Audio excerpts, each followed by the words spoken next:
Hello friends, আমার channel simple English grammar channel আমার সকল স্টুডেন্ট এবং ফ্রেন্ডসদের ওয়েলকাম জানাই।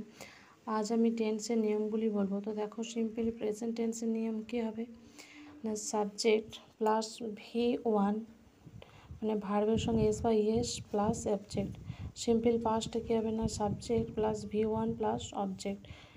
এখানে সিম্পল ফিউচারে দেখো না, সাবজেক্ট প্লাস শ্যাল বা will, V1 plus object.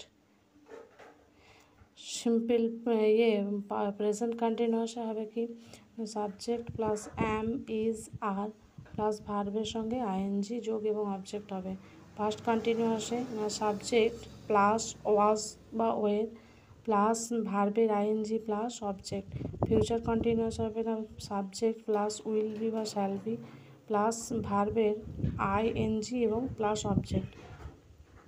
Past perfect হবে subject plus has have plus V3 plus object. Past পারফেক্টে হবে subject plus had plus V3 plus object.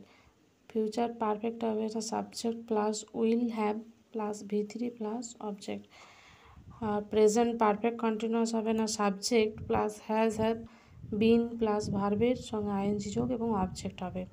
Past perfect কন্টিনিউয়াসে কী হবে না, subject plus had been plus ভার্বের সঙ্গে ING এবং object. Future perfect কন্টিনিউয়াসের নিয়ম কি না, subject plus will have been ভার্বের সঙ্গে আইএনজি যোগ আর অবজেক্ট। তো আজকের ভিডিওটি এই পর্যন্ত, দেখা হচ্ছে নতুন একটা ভিডিওর সাথে।